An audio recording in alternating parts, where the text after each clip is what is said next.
नमस्कार दोस्तों, जैसा कि आपको पता है कि विभिन्न प्रतियोगी परीक्षाओं की तैयारी से संबंधित आपके मदद के लिए, अपने छात्रों की हेल्प के लिए लगातार वीडियोस भेजे जा रहे हैं और वो उसी श्रृंखला में आज का ये विज्ञान का अगला वीडियो आपके लिए प्रेषित है। उम्मीद है आपको पसंद आएगा। आइए देखते हैं बिना समय गवाए कि प्रश्नों की श्रृंखला किस प्रकार है। पहला सवाल है, पौधे के किस भाग से रेशे बनाए जाते हैं? आपको पता है, सवाल इसमें देख लीजिए ध्यान से, पौधे के किस भाग से रेशे बनाए जाते हैं? तो चार ऑप्शन इसके लिए है। पहला ऑप्शन है तना, दूसरा ऑप्शन है बीज, तीसरा ऑप्शन है पत्ती और चौथा ऑप्शन है कौन सा? ये सभी। तो आप जानते हैं कि पौधे के सभी भाग, चाहे वो तना हो, चाहे बीज हो, चाहे पत्ती हो, उन सब से रेशे बनाए जाते हैं। तो ऑप्शन संख्या इसका कौन सा हो जाएगा? ऑप्शन संख्या डी हो जाएगा। नेक्स्ट क्वेश्चन की ओर हम आगे बढ़ेंगे और अगला क्वेश्चन आपकी स्क्रीन पर है, निम्न में से संश्लेषित रेशा कौन सा है? तो आपके सामने फिर ऑप्शन है नायलॉन, पॉलिस्टर, रेयान और ये सभी। तो आप जान ही गए होंगे, चाहे वो नायलॉन हो, चाहे पॉलिस्टर हो, चाहे रेयान हो, सारे जो हैं वो हमारे क्या हैं? संश्लेषित रेशे होते हैं। अगला क्वेश्चन, नेक्स्ट, पौधे के फल भाग से कौन सा रेशा प्राप्त किया जाता है? फल भाग की बात हो रही है। ऑप्शन है जूट, फ्लैक्स, नारियल या रुई। तो इसका आंसर हो जाएगा कौन सा? रुई। बहुत बढ़िया, ऑप्शन संख्या डी। जो बच्चे ऑनलाइन माध्यम से वीडियो को देख रहे हैं वो कमेंट बॉक्स में अपना जवाब दे सकते हैं। नेक्स्ट क्वेश्चन की तरफ हम आगे बढ़ेंगे। अगला क्वेश्चन है, वाक्य पूर्ण कीजिए। वस्त्र अनेकों अनेक के संयोजन से बनता है। तो यहाँ चार ऑप्शन है, यहाँ आपको भरना है। क्या भरना है? भागों, रेशों, धागों या इनमें से कोई नहीं। तो हम जानते हैं कि अगर वस्त्र की बात हो रही है तो इस किस चीज से बनता है? तो ऑप्शन संख्या बी हो जाएगा, रेशों से बनता है। रेशों के संयोजन से वस्त्र तैयार किए जाते हैं। अगला क्वेश्चन है, कपास की खेती के लिए कौन सी मिट्टी उपयुक्त है? हम सब जानते हैं कपास की मिट्टी की अगर बात करें तो लाल, काली, लैटराइट या रेतीली मिट्टी। तो आंसर हो जाएगा काली मिट्टी, ऑप्शन संख्या बी। ये सबसे ज्यादा उपयुक्त मिट्टी होती है। कपास की खेती के लिए कौन सी जलवायु उपयुक्त है? तो जलवायु की अगर हम बात करें तो नम जलवायु इसका ऑप्शन होगा। उम्मीद है आपको वीडियो समझ में आ रहा होगा। ये 50 प्रश्नों की श्रृंखला आपको आज देखने को मिलेगी। अगला क्वेश्चन है, कपास के बीज खेती में कब बोए जाते हैं? तो अगर कपास के बीजों की बात कर रहे हैं तो वो प्रायः जो होते हैं वो किस ऋतु में बोए जाते हैं? ऑप्शन संख्या सी, ग्रीष्म ऋतु से पूर्व, यानी जून जुलाई के मौसम में ये कपास के बीज बोए जाते हैं। सब हमको जानकारी होनी चाहिए। नेक्स्ट क्वेश्चन है, बिनौला क्या है? ज्यादातर बच्चे जानते होंगे बिनौला होता क्या भाई? कोई अपनी क्लास में से कोई बताएगा क्या होता है? किसके बीज होते हैं? कपास के बीज होते हैं। तो ये बीज है, इसमें ऑप्शन संख्या डी सही हो जाएगा। ये कपास के बीज को बिनौला कहते हैं। आपके पाठ्य पुस्तक में सारी चीजें दी गई हैं। बीटी कपास की क्या विशेषता होती है? तो बीटी कपास की अगर बात करें तो रुई की पैदावार बढ़ती है इससे। कपास फसलों की कीट पतंगों से रक्षा करता है। ट्रोकिन्स उत्पादन करने की क्षमता बढ़ती है और ये सभी। तो आंसर संख्या डी सही हो जाएगा। ये तीनों विकल्प ऊपर के सही हैं। यही तीनों विकल्प इसकी विशेषता है। नेक्स्ट क्वेश्चन, जूट रेशा किससे प्राप्त होता है? अगर जूट रेशे की बात करें तो पटसन पौधे के फूल से, पटसन पौधे के तने से, जड़ से या पटसन पौधे की पत्तियों से। तो आंसर हो जाएगा बी ऑप्शन, पटसन पौधे के तने से हमको क्या मिलता है? जूट रेशा प्राप्त होता है। आइए अगले क्वेश्चन की ओर बढ़ते हैं। इधर से देखते हैं, बीटी कपास की खेती कहां होती है? तो हम सब जानते हैं कि गुजरात में भी होती, महाराष्ट्र में होती, इसलिए ऑप्शन संख्या इसका क्या हो जाएगा? ऑप्शन संख्या डी सही हो जाएगा। गुजरात और महाराष्ट्र में बीटी कपास की खेती होती है। नेक्स्ट क्वेश्चन की ओर हम आगे बढ़ रहे हैं। जूट की खेती किस पौधे से की जाती है? सवाल है, जूट की खेती किस पौधे से की जाती है? सरसों के पौधे, पटसन के पौधे, सदाबहार के पौधों से या कपास के पौधे? तो हम सब जानते हैं कि पटसन के पौधे, यानी ऑप्शन संख्या बी सही होगी। नेक्स्ट क्वेश्चन आगे, जूट की खेती, अगला सवाल आप देखिए, जूट की खेती किस ऋतु में की जाती है? यहां पर मौसम की बात की जा रही है कि किस ऋतु में जूट की खेती होती है। तो ग्रीष्म ऋतु, शरद ऋतु या दोनों में या वर्षा ऋतु में? तो आंसर हो जाएगा इसका वर्षा ऋतु, यानी ऑप्शन संख्या डी में हमने बताया था कि जून जुलाई के मौसम में इसकी खेती की जाती है, यानी ग्रीष्म ऋतु से पहले। पटसन के पौधों में फूल किस रंग के दिखाई देते हैं? हम सब जानते हैं, हमारी पाठ्य पुस्तक में है। तो किस रंग के दिखाई देते हैं? ऑप्शन है ए, पहला ही ऑप्शन है, पीले रंग के दिखाई देते हैं। उम्मीद है आपको वीडियो अच्छा लग रहा होगा। जूट का उपयोग क्या बनाने में किया जाता है? हम सब जानते हैं, रस्सी भी बनती है, बोरा भी बनता है, टाटपट्टी भी बनती है, इसलिए ऑप्शन संख्या डी अपने आप हो जाएगा। ऑप्शन संख्या डी, ये सभी आंसर सही होने वाला है। नेक्स्ट क्वेश्चन की ओर हम आगे बढ़ रहे हैं और अगला क्वेश्चन है, रेशों से धागा बनाने की प्रक्रिया क्या कहलाती है? बुनाई, कताई, बंधाई, इनमें से कोई नहीं, तो आंसर हो जाएगा बी यानी कताई। नेक्स्ट क्वेश्चन अगला, स्थल पर मेढक अपने किस अंग द्वारा श्वसन करते हैं? तो मेढक की अगर बात कर रहे हैं तो चार ऑप्शन है, गलफड़ों द्वारा, फेफड़े द्वारा, त्वचा द्वारा या नाक द्वारा। तो किससे द्वारा करते हैं? ऑप्शन संख्या ए हो जाएगा, गलफड़े द्वारा। गलत हो गया यहाँ पर।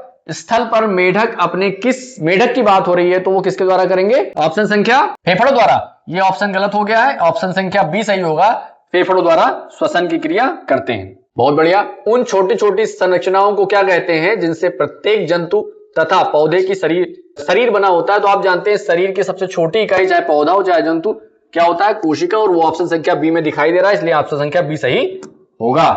अगला सवाल है, पौधे का कौन सा अंग जल एवं खनिज पदार्थ के संवहन और भोजन स्थानांतरण का कार्य करता है? हम सब जानते हैं कि अगर पौधे की बात करें तो जल को ले जाने का काम जाइलम कोशिकाओं का होता है और फूड यानी भोजन को ले जाने, उसके स्थानांतरण का काम फ्लोएम का होता है। तो वो ऑप्शन हमारे इसमें नहीं दिख रहे हैं, इसलिए इसका आंसर हो जाएगा जड़, क्योंकि मुख्य रूप से जल और खनिज को ले जाने का काम जड़ से ही होता है। तो ऑप्शन के हिसाब से हमने आंसर टिक किया है। निम्न में से बहुकोशिकीय जंतु कौन सा नहीं है? बहुकोशिकीय नहीं है, इसका मतलब एक कोशिकीय पूछा जा रहा है, तो ऑप्शन आप खुद देख गए होंगे, ऑप्शन संख्या डी हो जाएगा, पैरामीशियम, हाइड्रा, घोंघा, ये सारी चीजें आपकी बहुकोशिकीय में हैं, एक कोशिकीय केवल पैरामीशियम है। नेक्स्ट क्वेश्चन की तरफ हम आगे बढ़ेंगे। निम्न में से कौन कशेरुकी जंतु नहीं है? कशेरुकी नहीं है मतलब कशेरुक कौन सा है? तो इसमें देखिए मछली, मेढक, गाय और केचुआ। ऑप्शन इसमें कौन सा हो जाएगा? केचुआ जो है वो आपका कशेरुक जंतु नहीं है। भाई कशेरुक और अकशेरुक की अगर बात करें तो रीढ़ की हड्डी पाई जाती है, कशेरुक नहीं पाई जाती है, अकशेरुक हो जाएगा। अगला सवाल, वनस्पति विज्ञान के जनक थियोफ्रिस्टस, लिनियस, अरस्तु और मैकाले, हम सब ने पढ़ा है, बच्चों ने भी जानते ही होंगे कि थियोफ्रिस्टस ऑप्शन संख्या ए वनस्पति विज्ञान के जनक कहे जाते हैं। अगला सवाल, निम्न में अपुष्पी पौधा नहीं है। अपुष्पी पौधा नहीं है तो इसका मतलब पुष्पी पौधा आपको बताना है। पुष्पी पौधा कौन सा हो जाएगा? ऑप्शन 4 है, शैवाल, फर्न, मॉस और कुमुदिनी। ऑप्शन संख्या सी हो जाएगा, और मॉस जो है वो हमारा पुष्पी पौधा है, यानी अपुष्पी नहीं है। अगला सवाल, निम्न में द्विवर्षीय पौधे का नाम बताइए। किसका बताना है? द्विवर्षीय पौधे का नाम बताना। तो चना भैया 1 वर्षीय, मटर 1 वर्षीय, ज्वार 1 वर्षीय, केला ही नजर आ रहा है जो कि क्या है? द्विवर्षीय, इसलिए ऑप्शन संख्या डी सही होगा। अगला सवाल, ये यहां पर थोड़ा मिस्टेक लिखा हुआ है, इसको सही करना होगा। यहां पर थोड़ा सा मिस्टेक हो गई है, ये जागर नहीं होगा, ये गाजर होगा। गाजर, ये गाजर हो जाएगा। अब सवाल को पढ़ते हैं, आगे बढ़ते हैं। गाजर की जड़ों के रूप को क्या कहते हैं? शंकु रूप होती हैं, तर्क रूप होती हैं, कुंभी होती हैं या पुलकित होती हैं? तो ऑप्शन इसका क्या हो जाएगा?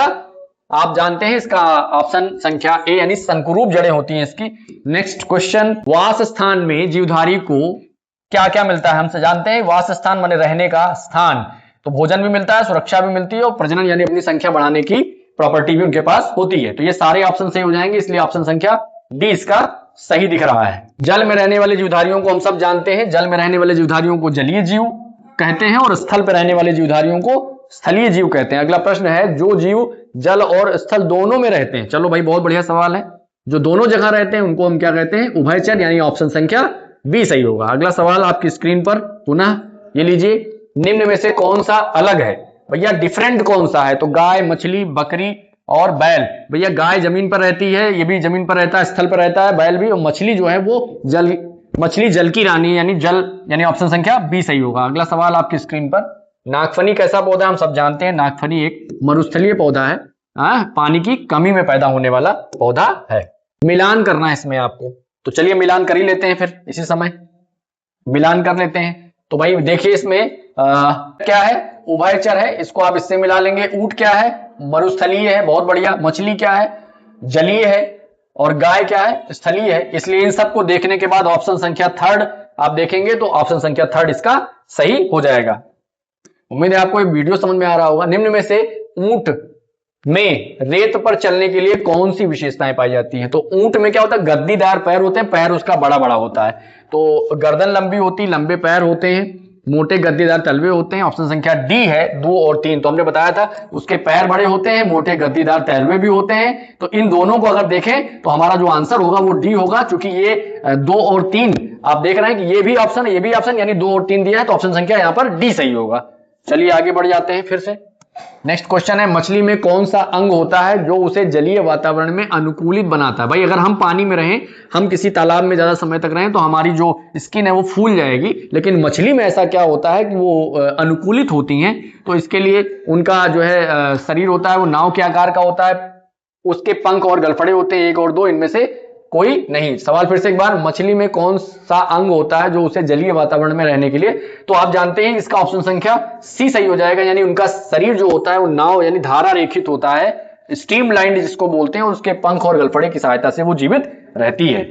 अगला सवाल, जल में कौन सी गैस घुली होती है? तो हम सब जानते हैं कि जल H2O सूत्र होता है। जल का सूत्र क्या होता है? H2O, और उसमें ऑक्सीजन की बात हो रही है, यानी जल में ऑक्सीजन गैस घुली होती है। नेक्स्ट क्वेश्चन आप देख रहे हैं, निम्न में से किस जीव में गर्दन का अभाव होता है, मतलब गला नहीं पाया जाता है? चलिए आइए देखते हैं चारों ऑप्शन क्या है। कुत्ता गला पाया जाता है, मछली बिल्ली में भी पाया जाता है, गाय में आप देख रहे होंगे मछली ऐसा है जिसमें गर्दन नहीं पाई जाती, बाकी बिल्ली में भी पाई जाती है और गाय में भी पाई जाती है। तो बहुत आसान सवाल था ये। अगला सवाल आपकी स्क्रीन पर है, मेढक श्वसन किसके द्वारा करता है? मेढक की बात हो रही है, तो सामान्य रूप से वो किसके द्वारा श्वसन करता है? 4 ऑप्शन है, त्वचा, फेफड़े, गिल्स, और ऑप्शन संख्या डी 1 और 2 दोनों। तो जो बच्चे वीडियो देख रहे हैं ऑनलाइन वो बताएं इसका चारों ऑप्शन में से कौन सा ऑप्शन होगा। हम 1 मिनट रुकेंगे और फिर बताएंगे। आप बताइए इसमें कौन सा आंसर होगा। क्लास में जो बच्चे बैठे वही बता सकते हैं। संख्या डी होगा, यानी जो मेढक की बात हो रही तो त्वचा से भी और फेफड़े से, दोनों से सांस लेता है, इसलिए ऑप्शन संख्या डी सही होगा, यानी दोनों आंसर इसके सही हो जाएंगे। अगला सवाल आपकी स्क्रीन पर, जलीय पौधों की पत्तियों में किसका अभाव होता है? अगर हम जलीय पौधों की पत्ती की बात करें तो उसमें मृदु ऊतक, काष्ठीय ऊतक, या वायुकोष, या आप देखते होंगे कि जलीय पौधे जैसे जलकुंभी होते हैं तो उसमें काष्ठ यानी लकड़ी नहीं बनती है, उसमें लकड़ी नहीं होती है, यानी काष्ठीय ऊतक का अभाव होता है। ऑप्शन संख्या बी सही हो जाएगा। अगला सवाल आपकी स्क्रीन पर नया, ये देखिए, जलीय पौधों में कौन सी संरचना उनको पानी में सड़ने से बचाती है? मतलब जो जल में ही है फिर भी नहीं सड़ती है, तो कौन सी ऐसी संरचना है? उसको क्या बोलते हैं? वायुकोष, मृदु ऊतक, उपचर्म या काष्ठीय ऊतक? तो आप जानते हैं उपचर्म पाया जाता है जो जलीय पौधों को सड़ने से बचाता है, इसलिए ऑप्शन संख्या इसका क्या हो रहा है? सी सही हो जाएगा। अगला सवाल, निम्न में से कौन सा पौधा जलीय नहीं है, मतलब पानी में नहीं पाया जाता है ना, जलीय नहीं है? नागफनी पानी में पाया जाता है, सिंघाड़ा पानी में पाया जाता है, हाइड्रिला, कुमुदिनी, इन दोनों में से कौन सा ऑप्शन हो जाएगा भाई? तो नागफनी की अगर हम बात करें तो नागफनी कहां पाया जाता है? मरुस्थलीय पौधा है, पानी की स्कैर्सिटी यानी कमी में पाया जाता है, तो यही ऑप्शन हो जाएगा जो जलीय नहीं है। बाकी सब तीनों देखो तो ये पानी में सब जलीय पौधे हैं। अगला सवाल आपकी स्क्रीन पर, नेक्स्ट, निम्न में से कौन सा पौधा स्थलीय है? हम सब जानते हैं स्थलीय में अगर हम बात करें तो नीम हमारा पौधा कैसा है? वो स्थलीय पौधा है। बाकी सारे जो हैं वो अलग अलग जो है मरुस्थलीय हैं या जलीय पौधे हैं। नेक्स्ट क्वेश्चन आपकी स्क्रीन पर, मरुस्थलीय जंतु में कौन सी संरचना उनको रहने के लिए अनुकूलित बनाती है? मरुस्थलीय पौधों की अब बात हो रही, खुरदरी त्वचा, अधिक बाल, लंबे पैर और गद्दे। आप देख ही रहे हैं कि ये सारा जो मरुस्थलीय पौधे होते हैं वहां रेगिस्तान में बालू ज्यादा होती है, उनके पैर गद्देदार होते हैं, पैर लंबे होते हैं। सारे ऑप्शन आप देखने के बाद लग रहा है ऑप्शन संख्या डी सही होगा। अगला सवाल, पौधों की पत्तियां कांटे व सल्कों वाली होने पर कौन सी क्रिया प्रभावित हो जाती है? फिर से तो पढ़िए, पौधों की पत्तियां कांटे व सल्कों वाली होने पर कौन सी क्रिया प्रभावित? अगर पौधों की पत्तियों पर कांटे ज्यादा हैं, श्वसन क्रिया, वाष्पोत्सर्जन क्रिया, पाचन क्रिया या उत्सर्जन क्रिया? तो हम सब जानते हैं वाष्पोत्सर्जन क्रिया प्रभावित होगी, ऑप्शन संख्या बी सही होगा। वाष्पोत्सर्जन मतलब जल का छोटी छोटी बूंद के रूप में बाहर निकलना, पत्तियों से बाहर निकलना। नेक्स्ट क्वेश्चन अगला, नागफनी के पौधों में जल संचित करने का कार्य कौन करता है? नागफनी के पौधे की बात, तो जल कहां संचित होता है? तो हम सब जानते हैं तना, जड़, पत्ती और फूल। तो ऑप्शन हो जाएगा ऑप्शन संख्या ए। वास्तव में जो नागफनी की पत्ती दिखाई देती है, मांसल पत्ती, वो क्या होती है? पत्ती नहीं होता है, वो तना होता है, और उसी तने में जल का संचय होता है। किस पौधों की पत्ती में रंध्र गड्ढे में धसे रहते हैं? मतलब जो वो होते हैं, किस पौधे की पत्ती में रंध्र गड्ढे में धसे होते हैं? तो ऑप्शन आप देख ही रहे हैं, 4 ऑप्शन है, नागफनी, कनेर, सतावर या बबूल। तो आंसर हो जाएगा इसका कनेर, ऑप्शन संख्या बी। बहुत बढ़िया। नेक्स्ट क्वेश्चन, कीटों के शरीर की किस संरचना में हवा भरती व निकलती है? अब बात कीटों की हो रही है तो उनकी कौन सी संरचना है? पंखों में, पादों में, श्वास रंध्रों में या इनमें से कोई नहीं? ऑप्शन संख्या सी सही हो जाएगा, श्वास रंध्र में यह कार्य होता है। अगला सवाल आपकी स्क्रीन पर है, कौन से जीव की प्रजाति विलुप्त हो गई है? गौरैया अभी जीवित है, हाथी भी है, बाघ भी है, डायनासोर एक ऐसा प्राणी है जो कि विलुप्त हो गया है, तो ऑप्शन संख्या इसका कौन सा हो जाएगा, ऑप्शन संख्या डी सही हो जाएगा। उम्मीद है आपको वीडियो समझ में आ रहा होगा। अगला, भोजन का पाचन कहाँ होता है, हम सब जानते हैं भोजन का पाचन आहार नाल में होता है। पूरा आहार नाल में उसका पाचन मुंह से शुरू हो जाता है, तो आहार नाल में इसका पाचन होता है। नेक्स्ट, सबसे अधिक विकसित प्राणी कौन सा है, मनुष्य की बात करें, सबसे जितना बढ़िया ब्रेन मनुष्य के पास है उतना किसी जीव जंतु के पास नहीं है, चाहे अमीबा हो, चाहे शेर हो, चाहे कुत्ता हो, तो सबसे विकसित कौन है,